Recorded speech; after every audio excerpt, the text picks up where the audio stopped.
Hi, everybody. Hello, hello, hello. Welcome to Florida Ghost Stories by Robert R. Jones. Thought I'd just read some stories to y'all. This one is called The Lady in White. Okay. This, oh, let me take the background off so we can see.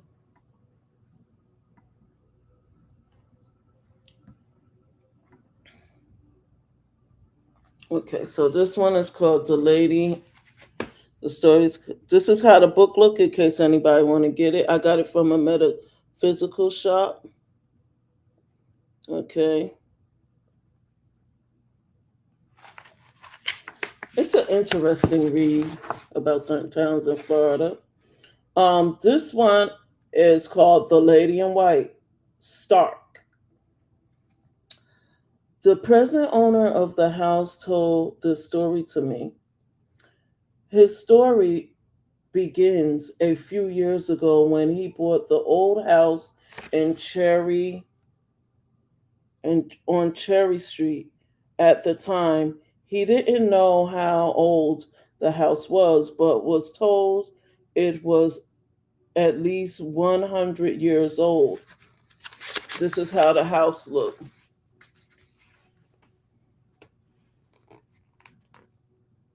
that he's talking about. It's at least 100 years old that somebody bought. Okay.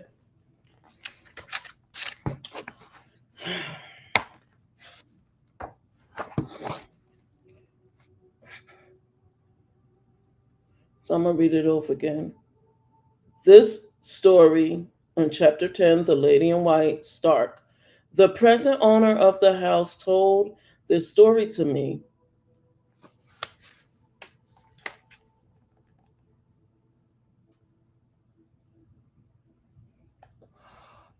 His story begins a few years ago when he bought the old house on Cherry Street.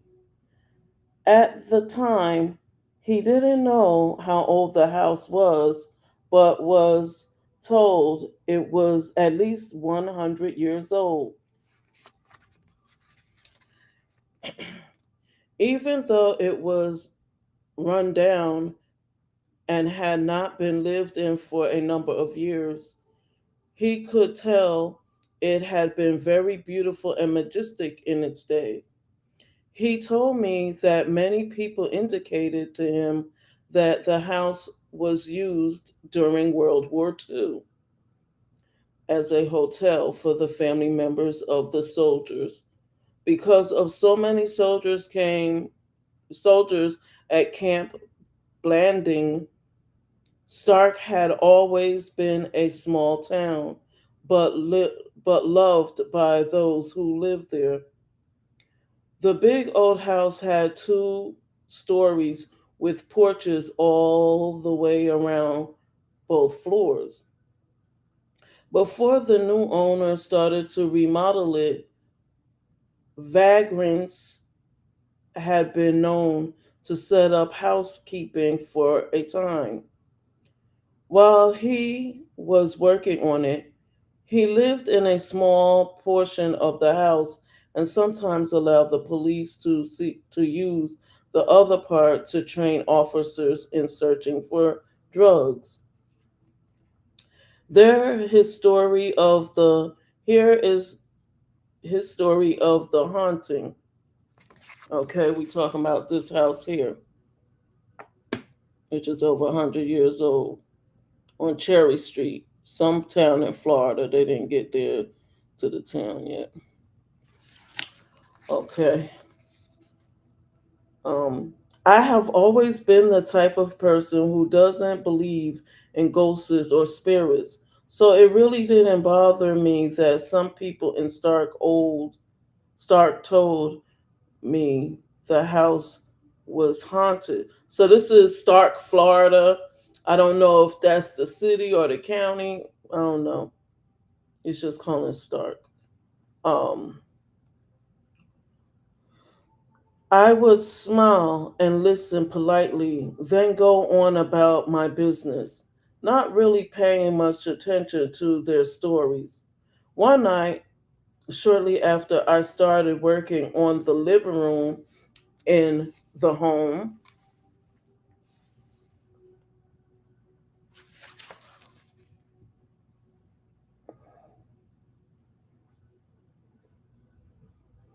or in the house, the first in a series of events took place. The night was warm and clear with a light breeze. It was quite comfortable in the house because of the high ceilings. The night I was really tired af- that night I was really tired after a hard days of at work. Before getting ready for bed, I took out my wallet, keys, change from my pockets, laid them on the dresser, and then climbed into bed. Early the next morning, as I was getting dressed, I went to the dresser and, oh, okay. As I was getting dressed, I went to the dresser and put my wallet in my pocket, but my keys were not where I had put them. After a brief search, I found them across the room on the nightstand. That was very strange. It must have been more tired. I must have been more tired than I thought, but I didn't think much of it. Then a few days later, it happened again, and then again. I was positive then that wherever I put them at night, they had been moved. I decided to sit up in a chair one night to see what was happening. Sometime, well past midnight, I was startled to hear what sounded like someone getting up out of the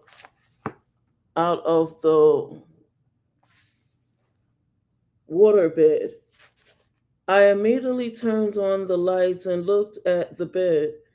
It was moving, just as if someone had just gotten up off of it. I instinctively looked over at the dresser where I had put my keys just a few hours before. Excuse me. They were gone. Again, I found them on the nightstand across the room. I knew then that something very strange was happening. Yeah, something is happening in the house. On another occasion, someone knocking on my door awakened me. I answered the door to find a policeman standing there. He told me he was driving by and saw a young woman standing on a porch. He standing on a porch in the section of the house I had not started to work on yet. I put on my robe and went with him to the part of the house. We looked all around. He told me she was wearing a long white dress, much like those worn on the turn of the century. She appeared to be in her early 20s and very pretty. I told the officer I had no idea who it could be, but I thanked him for stopping. He told me he would keep an eye on the place just in case in case it was vagrants and drug users. Old houses like this are sometimes used that way if they think no one lives there. I thanked him again and he left. Others have reported seeing this young woman in white at the windows in the halls and out on the porches upstairs. Another incident took place the day some of the police were placing contraband around the rooms for the others to find later. Oh, yeah, later. The officer reported he could feel someone watching him. As he turned, he saw a young girl dressed in white standing in a doorway. She was just standing there watching him, but not saying anything. Hi, he said as he got up off the floor. May I help you with something? When he looked again, the young woman was gone. Running to the door and looking down the halls, he saw nothing. She was gone. That's a spooky house, y'all. Many people have reported seeing my lady in white. Some have even said that they had tried to talk with her without success. We have all wondered who she may be or what she or may have been. No one seems to know for sure.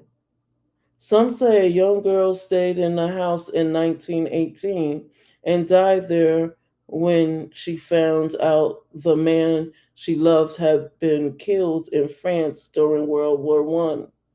This is the story I like best. But whoever she is or was, there is no record of her harming or trying to harm anyone. Why she moved the keys, no one knows, except that maybe she just didn't want them where I had put them. Some say when she is near, they feel a cool breeze and smell a slight hint of lavender perfume.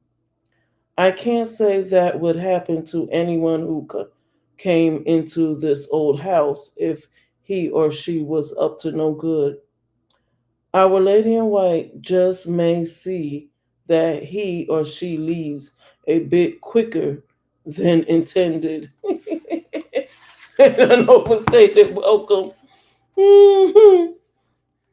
Okay, so the next story. Do we have enough time? Yeah, we have enough time.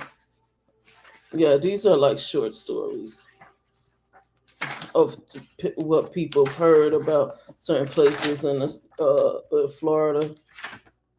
Okay. So the next story. Hi, I'm reading Ghost Stories of Florida, and I'm on to the next story. It's called Chapter 11: The Specters at Ocean Pond in Olustee State Park. Olustee. Very good friend told me this story many years ago. I had no reason to doubt or believe anything he told me. But at the time, I did not believe in ghosts, spirits, or the sort of thing. Being the good friends we there was no way I would tell him that. To protect to protect his privacy, I will call him James in the story. This is the way he told it to me. Some friends and I had gone water skiing on ocean ponds and had decided to spend the night in the campground. Olustee, Olustee State Park is located on US 90 between Baldwin and Lake City, Florida. After we finished cooking hot dogs on the campfire, we just we were just sitting around the fire telling stories, or as we would say, swapping lies. That's when we heard it. Bang, bang, pop, pop. That then what sounded like horses and men running through the palmettos. What in the world was that? Bill asked. I didn't know, replied James, But let's go find out. These sure seems to be something big going on, Roger said. We took off down the path through the trees toward the sounds of the commotion. It was beginning to get dark, and the ground fog had begun coming in off the lake. As we broke through the trees and could see the lake through the fog, we stopped in our tracks. Our eyes were wide open in amazement. We looked at each other and said at, as one, "Are we dreaming?" James said, "If we are, we're all having the same dream." there, there before us was a battle, a civil war battle. Damn. Woo. I hope they packed up and left out of there. Men were running into the ponds and were being killed by men in gray. Most of the other soldiers seemed to be black. It was a real massacre. I would have packed up my stuff and left. I'm not sitting in no woods to watch that. You know what I'm saying? And that's sad. They came to do camping and wind up in the middle of a civil war. Shoo. We could see the fog thickening out on the lake and coming toward the shore, and the soldiers, as the fog came at at Hor, oh, ashore, and covered the fighting men, all sound stopped. No more guns firing, no more screaming men, nothing, not a sound. The quiet seemed eerie. We waited for quite some time, then walked over to the lake where we had seen the battle.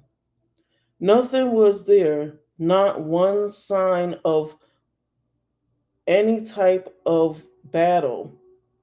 We couldn't even find their footprints. It was a sure thing that none of us would get any sleep that night. We spent most of the night talking about what we had just heard and seen, sorry. Had we encountered the spirits of men who had fought in the Battle of Honesty over the years? We told the story to a few friends, but I'm not sure whether they were just being polite or whether they believed us. For what it's worth, none of us even had a beat or a beer. Okay. As I told you, I didn't truly believe my friend's story myself until much later, even though I never forgot James telling it. My own story began in the late 1960s. I had gone camping with my family after we finished supper and got the kids to bed. We heard gunshots over by the lake and we could hear men screaming. "What is that?" my wife said. "I don't know," I told her, "but I'll go find out." "Now, you be careful," my wife said. My wife said as I went off toward the lake. I hadn't gone for far when the fog became too thick that I could hardly see. Then I heard crying over my right. As I came to the oak tree, there, huddled on the ground, was a frightened black man dressed, let me guess, in gray, dressed in a Union Army uniform. When our eyes met, all he could say was, "Please, Master, don't let them kill me. We was only doing what we was made to do." Damn, that's sad, man. Damn. I told him I had no intention of hurting him. I asked if he was hurt, and he told me no, but he knew the soldiers would kill him if they found him. They they tried what kind of they tried they tries to kill all the black Union soldiers. You don't have to worry, I told him. I won't give you away.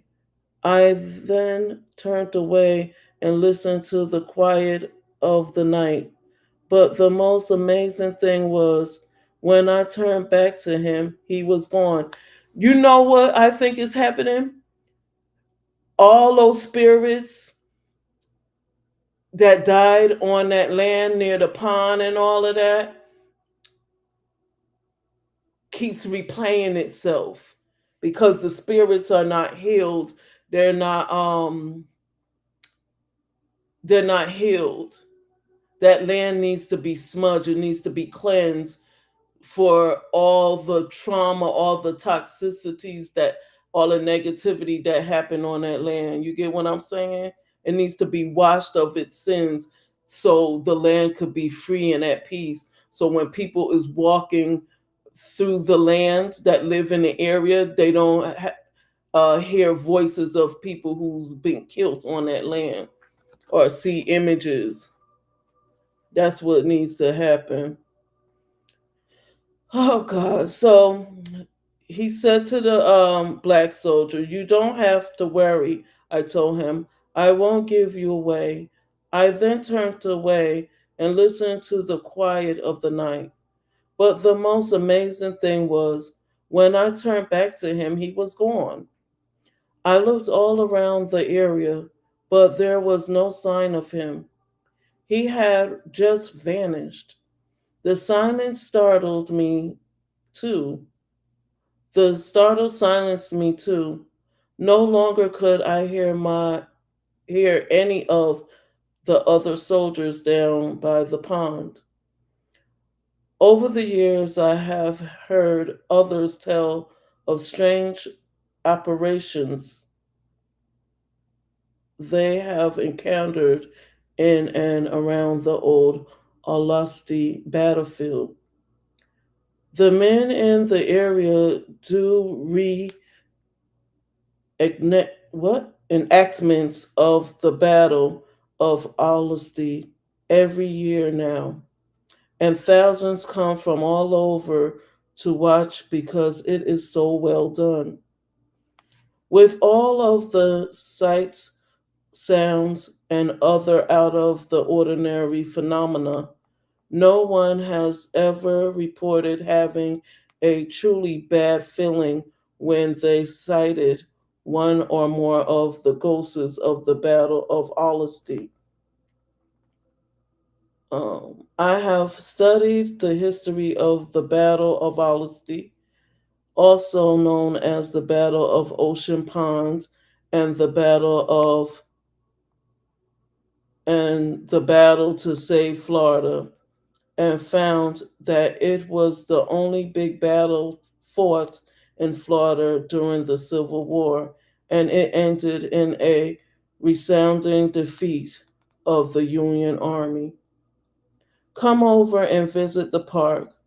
The Rangers may have something new to tell you, and you can enjoy learning the history of the great battle fought in Florida during the Civil War. We're going to leave it there because I have to go to work and get dressed. Thank you for watching. Peace and love. And oh, this is somebody from Twitch. Well, thank you, Twitch. I appreciate you. And I will be doing more ghost stories of Florida. Okay, this is the author. I don't know why I like reading stuff like this. I guess because it's my extraterrestrial traits. It's in my blood, I guess. I like UFOs, aliens, paranormal types things. I like that. I find them quite interesting. So thank you for watching. Peace and love.